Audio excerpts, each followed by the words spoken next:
Gideon was seething with a fury that made him want to kill someone. He'd been beaten up in his own family's convention center, and now he had to grovel and apologize to the men who did it.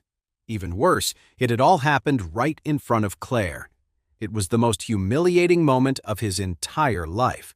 But he knew he couldn't afford to cross the Knox family, so he channeled all his rage toward Charlie. In his mind, it was all Charlie's fault. That worthless bum had goaded him into touching the car, which led to him getting beaten and embarrassed in front of Clare. He swore to himself that he would make Charlie pay for this. At that moment, Langston saw that Gideon had finally learned his lesson and motioned to his men. "All right, that's enough." The security team from the cash transport company backed off, leaving the convention center's guards moaning and scattered across the floor. Charlie stood off to the side, looking down at the disgraced Gideon with a smirk. "Mr. Graham," he said with a chuckle, "it seems you really can't touch these two cars after all." Gideon gritted his teeth in hatred. He couldn't believe Charlie still had the nerve to provoke him. "Charlie," he spat, his voice low and menacing, "you embarrassed me today. I'll make you pay for this." Charlie just smiled. "What? Was I wrong?" He then turned to Clare, who was standing beside him. "Honey, was I wrong?" Clare was a bit embarrassed by the whole situation. Gideon had been mocking Charlie relentlessly, and a part of her had been annoyed. But she never expected it to escalate into a full-blown fight. She had been trying to keep the peace because she wanted to discuss the business partnership with the convention center. But now, seeing Gideon's true colors, she felt a wave of disgust. She looked at him and said, "Gideon, you started this whole thing. You were the one who picked a fight, and you're the one who got hurt. What does any of this have to do with Charlie? I hope you can see who was really in the wrong here and leave him out of it." Gideon saw the disappointment in Clare's eyes, and his resentment boiled over. He glared at Charlie, his teeth clenched. "You worthless piece of trash, you just wait!" Charlie looked at him, feigning surprise. "What did you call me?" "I called you a worthless bum. Are you deaf?" Gideon shouted. Joanna, who was still by his side, decided to add fuel to the fire. "Charlie, you're a kept man who just leeches off his wife. Calling you a bum is a compliment." Charlie didn't get angry. Instead, he smiled and said, "You say I'm a bum, but you're the one who couldn't even get close to these cars and got beaten up by a whole security team. So, who's the real piece of trash here?" A ripple of laughter went through the watching crowd. Gideon's face twisted into an ugly sneer. He gritted his teeth and said, "Like you could even touch it. Go on, I dare you. Touch one and show me." As he said this, Gideon was trying to bait Charlie. If Charlie fell for it and touched either of the cars, he'd get a brutal beating. If he backed down, he'd look like a coward in front of everyone, which would at least let Gideon save a little face. But he never expected Charlie to calmly reply, "What's the big deal about just touching it? You want me to take it for a test drive to show you?" Gideon roared with laughter. "A test drive? A worthless bum like you thinks he's worthy of test driving a car this expensive?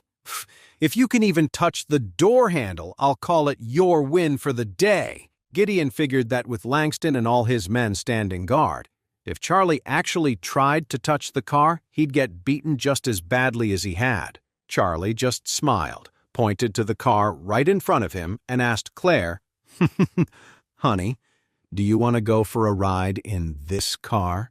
If you do, I'll take you." Clare quickly pulled him back and whispered, "Charlie, stop fooling around. Didn't you see what just happened to Gideon?" Just then, Gideon managed to struggle to his feet. He sneered, "Charlie, why are you dragging her into this? Do you have any idea how incredible this car is? There are only 77 of them in the entire world, and you can't just buy one. Even my own dad has never been in this car, and you think you're going for a ride?" Charlie shrugged and said, "It's my car. Why wouldn't I be able to take it for a spin?" Gideon let out a harsh, angry laugh. The more you lie, the more you start to believe it. Take a good look in the mirror. You're a nobody. What makes you think you're qualified to drive this car? Joanna chimed in with a sneer. Claire, it must be so hard for you, being married to such a worthless braggart. A wave of helplessness washed over Claire, and she looked at Charlie with a flicker of disappointment. Had he completely lost his mind?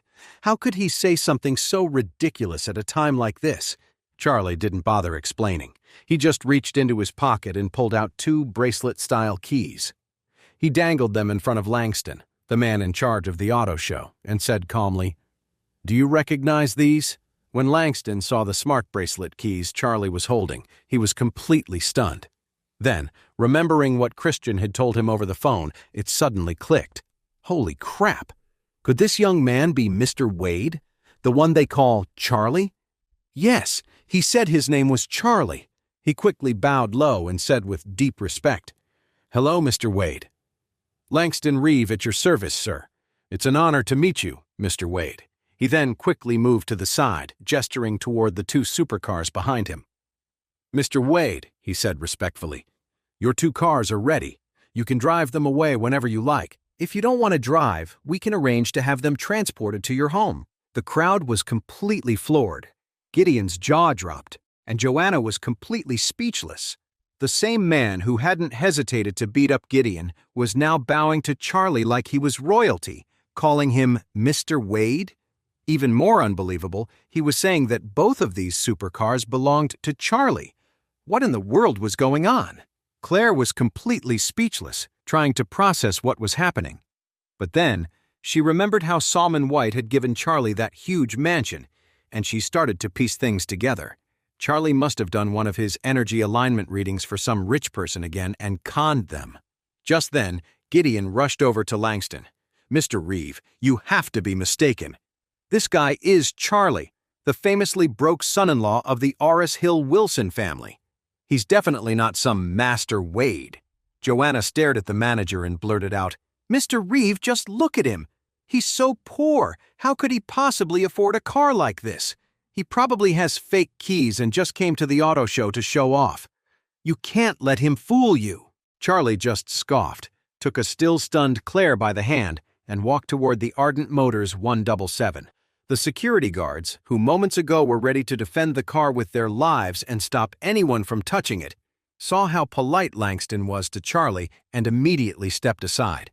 Charlie led Claire to the driver's side of the Ardent Motors 177. As the bracelet key got close to the door, the car let out a soft beep. Right after that, the car's shark-like headlights flashed on. The LCD screen and the ambient lighting inside the car lit up at the same time. The car's iconic scissor doors rose automatically. When Charlie unlocked the car with the smart bracelet, everyone in the crowd was floored. A wave of shock rippled through them as the same thought hit everyone at once. This Ardent Motors 177 actually belongs to Charlie. Gideon just stood there, dumbfounded. What was happening? Isn't Charlie supposed to be a broke, worthless son-in-law? How could he possibly afford a car this expensive? Joanna was even more stunned. This is insane. How can a freeloader like him afford this car? At that moment, Charlie led Claire over to the passenger side and said with a smile, "Honey, get in. I'll take you for a spin." Claire asked, her face a mask of confusion, "Is this car really yours?" Charlie nodded. "Of course. The key is right here. Would your husband lie to you?" After she got in, Charlie leaned in and whispered in her ear, "Honey, Christian Knox actually lent me this car to check out. He said he wanted me to get a feel for it. I was just messing with Gideon earlier." The truth was, Charlie didn't really care for these 2 flashy cars. If Darren hadn't told him his wife was at the auto show, he wouldn't have even bothered to come and pick them up. Besides, he knew his wife's personality. She would never want to drive such an attention-grabbing car every day. So he came up with a believable lie. He'd let his wife experience the thrill, then he'd drive the car back and leave both of them with Langston for safekeeping. Claire finally understood, and a wave of relief washed over her. She had been terrified that Charlie was getting in over his head, conning powerful people and digging a hole he couldn't get out of. If someone had just lent him the car for a test drive, then she didn't have to worry so much. With that thought, she relaxed. A thrill of curiosity about the car bubbled up inside her. Even though Clare wasn't a materialistic person, she couldn't deny that she wanted to experience what it was like to sit in a top-of-the-line supercar. She bent down gracefully and slid into the ultra-luxurious seat of the car. Charlie didn't get in right away. Instead, he turned to the dumbstruck Gideon and Joanna and sneered. A broke loser is still a broke loser. Go back and make some real money before you come out here and embarrass yourselves trying to act rich. After speaking, Charlie didn't waste another glance on their shocked faces. He got into the luxury sports car and pressed the engine start button. In an instant, the supercar's powerful engine roared to life, echoing throughout the exhibition hall. Clare had never driven a car this luxurious before. She sat in the driver's seat, swallowed hard, gripped the steering wheel with excitement, and started the car. The top-of-the-line car slowly pulled forward in front of everyone, rolling down the ramp on the other side of the display, and then drove straight out of the exhibition hall. The car's powerful presence immediately created a stir. Gideon was completely baffled. Did that car really belong to that loser? What was going on? Joanna's face went pale. If both cars were Charlie's, hadn't she just seriously insulted him? She couldn't wrap her head around it. This is impossible. Isn't he just the Wilson family's worthless son-in-law? Where did he get the key to that car? Gideon couldn't accept it. No way. There was no way Charlie could actually afford that car. He gritted his teeth and said, "That deadbeat must have stolen the car key." When the manager, Langston, heard this, he was furious. These two fools dared to insult Mr. Wade? They were asking for it.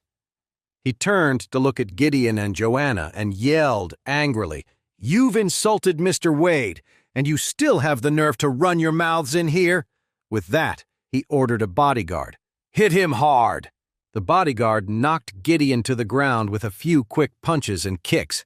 He then grabbed him by the hair and started beating him mercilessly in the face. Soon his face was a swollen, bruised mess.